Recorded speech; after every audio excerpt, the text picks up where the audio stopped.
ये विचार हकीकत बने, सिद्धि फल से आनंद देंगे। कोशिश कर बढ़े, सोच बुलंद करे।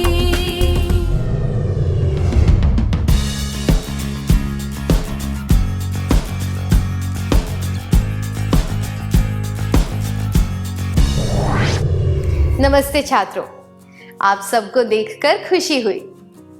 पिछले सत्र में हमने सीखा था कि लक्ष्य विशिष्ट और स्पष्ट होना चाहिए। ऐसा होना चाहिए कि उसे मापा जा सके।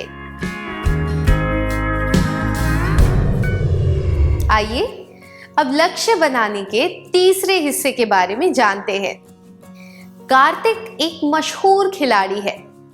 वह दौड़ और तैराकी में बहुत अच्छा है। उसके कंधे में चोट आ गई थी जो हाल ही में ठीक हुई है। अगले सप्ताह उसे अंतर विद्यालय प्रतियोगिता में भाग लेना है।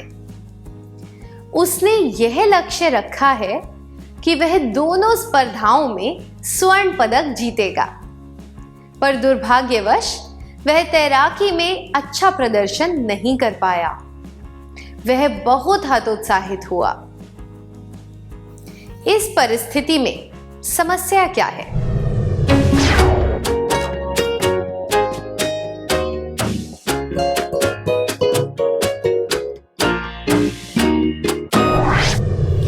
कार्तिक के साथ समस्या यह है कि बुरे प्रदर्शन की वजह से वह हतोत्साहित हो गया।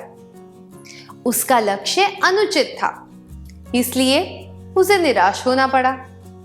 उसने इस बात को ध्यान में रखा कि हाल ही में उसे चोट लगी थी। हमें इस बात का ध्यान रखना चाहिए कि हमारे लक्ष्य साध्य यानी कि प्राप्त किए जा सकते हैं या नहीं।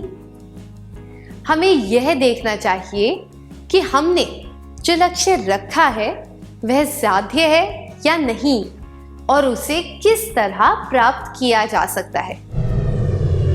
लक्ष्य साध्य होना चाहिए।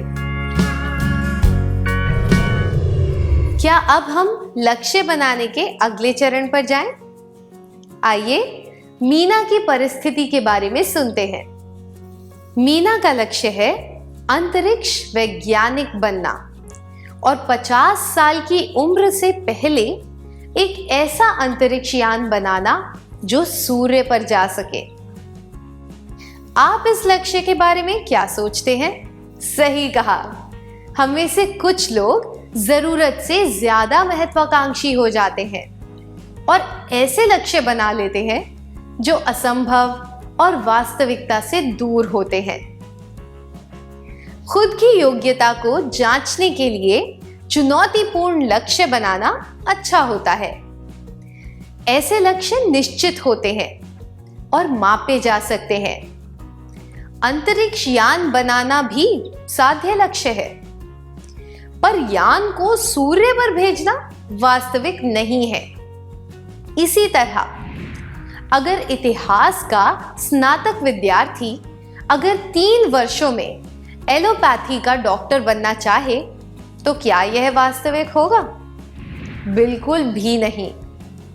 तो हमें यह ध्यान रखना चाहिए कि हमारे लक्ष्य केवल विशिष्ट, स्पष्ट, मापने योग्य और साध्य नहीं, बल्कि वास्तविक भी होने चाहिए। हम जो हासिल करना चाहते हैं उसके बारे में वास्तविकता से सोचना आवश्यक है। लक्ष्य वास्तविक होना चाहिए। अब एक क्रियाकलाप।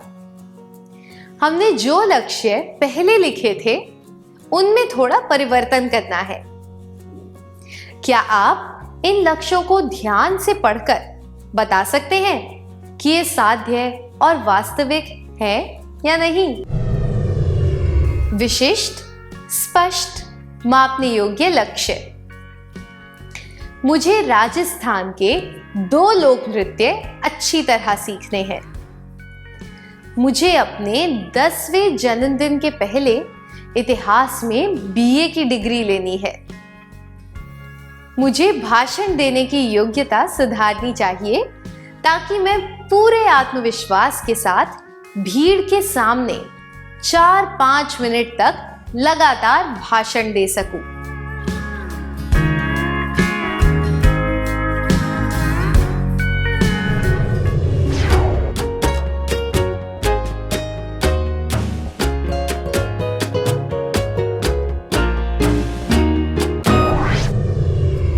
राजस्थान के लोक नृत्य सीखना और कई लोगों के सामने 3 से 5 मिनट तक भाषण देना वास्तविक लक्ष्य है। पर 10वें जन्मदिन के पहले इतिहास में बीए की डिग्री लेना आम लोगों के लिए वास्तविक लक्ष्य नहीं हो सकता। क्या आप यह देख सकते हैं कि आपका विशिष्ट, स्पष्ट और मापा जाने वाला लक्ष्य साध्य और वास्तविक है या नहीं?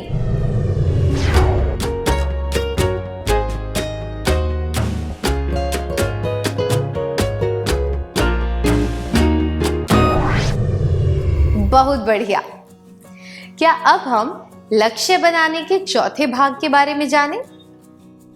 मनु को 2 भाषाएं आती हैं, हिंदी और अंग्रेजी। उसे कोलकाता में एक नौकरी मिली। वह बंगाली सीखना चाहता था, पर वह कुछ ही शब्द सीख पाया। इसलिए उसे वहां के लोगों से बातचीत करने में परेशानी होती थी। उसके दोस्त ने उसे कहा कि जब तक वह नई भाषा सीखने का एक समय तय नहीं कर लेता, तब तक वह नहीं सीख पाएगा। अपने दोस्त की सलाह मानकर मनु ने यह तय किया कि अगले 3 महीनों में वह बंगाली के ऐसे वाक्य सीख लेगा जो रोजमर्रा की बातचीत में काम आते हैं। उसने अपने लक्ष्य की तरफ काम करना शुरू कर दिया। हमें इससे क्या सीख मिलती है? कोई भी लक्ष्य तभी अर्थपूर्ण होता है जब उसे निश्चित समय में पूरा किया जाए। अगर आप लक्ष्य के लिए कम समय रखेंगे तो शायद उसे प्राप्त करना नामुमकिन हो जाए। बहुत ज्यादा समय देने से यह हो सकता है कि आपको लक्ष्य प्राप्त करने में कोई रुचि ही ना रहे। मनुष्य का स्वभाव ही ऐसा होता है कि अगर कोई चीज बहुत जरूरी ना हो तो वह उसे टालता रहता है।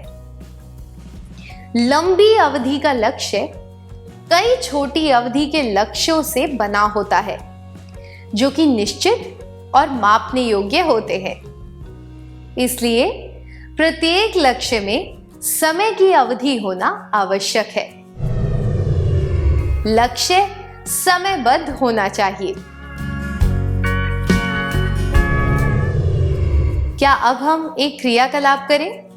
आपको वे लक्ष्य याद हैं जिन्हें हम बार बार लिखते रहते हैं? अब आपको उन लक्ष्यों को एक समय अवधि देनी है। क्या आप तैयार हैं?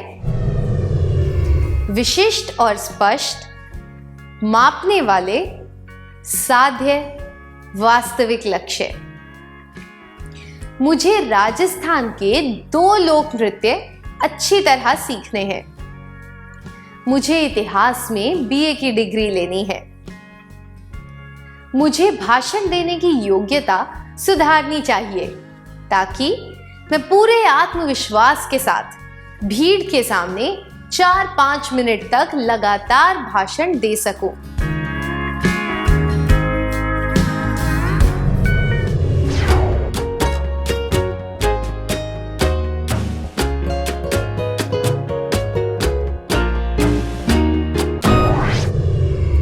धन्यवाद। क्या हम कुछ संभावनाओं पर ध्यान दें? विशिष्ट और स्पष्ट, मापने वाले, साध्य, वास्तविक लक्ष्य। मुझे राजस्थान के 2 लोक नृत्य अच्छी तरह सीखने हैं। मुझे इतिहास में बीए की डिग्री लेनी है। मुझे भाषण देने की योग्यता सुधारनी चाहिए ताकि मैं पूरे आत्मविश्वास के साथ भीड़ के सामने 4-5 मिनट तक लगातार भाषण दे सकूं। विशिष्ट और स्पष्ट, मापने वाले, साध्य, वास्तविक, समयबद्ध लक्ष्य।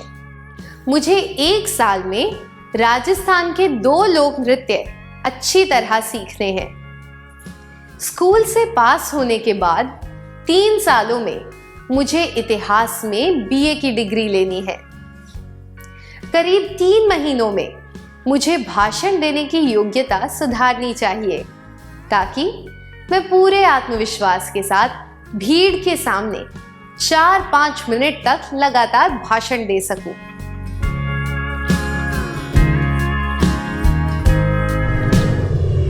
क्या आप अपना विशिष्ट और स्पष्ट, मापा जाने वाला, साध्य, वास्तविक और समयबद्ध लक्ष्य लिखकर सबको इसके बारे में बता सकते हैं?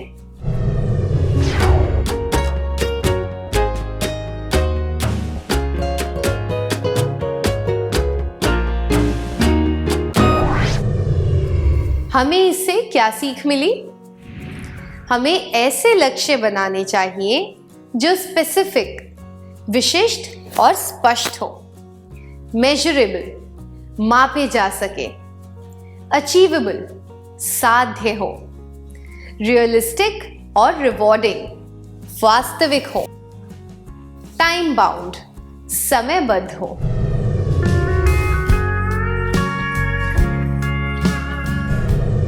दूसरे शब्दों में कहें तो हमें अपने लिए स्मार्ट लक्ष्य बनाने चाहिए और उन्हें पूरा करने के लिए काम करना चाहिए।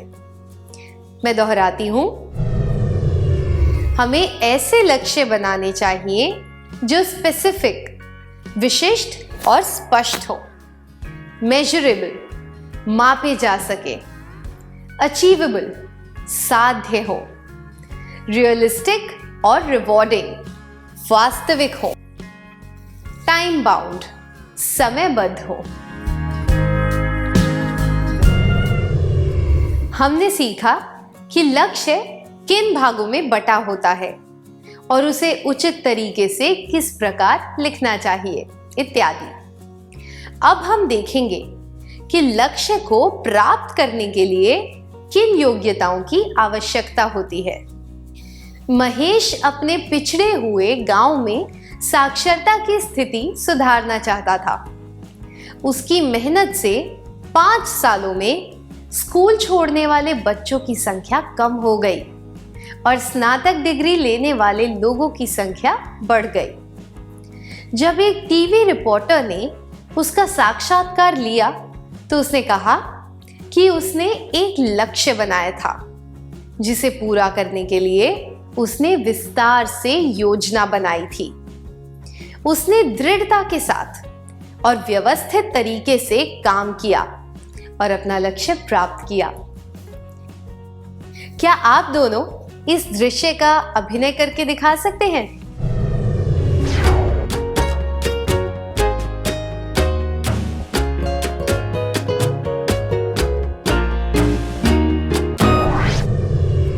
धन्यवाद। लक्ष्य प्राप्त करने के लिए योग्यताएं: व्यवस्थित योजना, अनुशासित काम, दृढ़ता।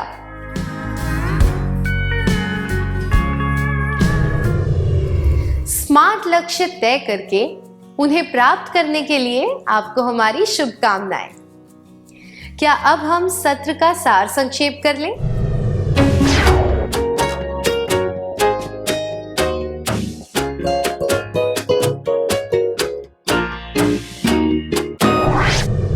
हमें ऐसे लक्ष्य बनाने चाहिए जो स्पेसिफिक, निश्चित हो, मेजरेबल, मापे जा सके, अचीवेबल, साध्य हो, रियलिस्टिक और रिवॉर्डिंग, वास्तविक हो, टाइम बाउंड, समयबद्ध हो।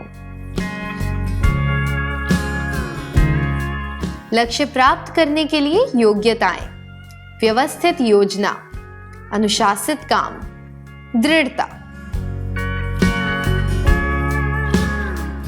इतनी अच्छी तरह सार संक्षेप करने के लिए धन्यवाद।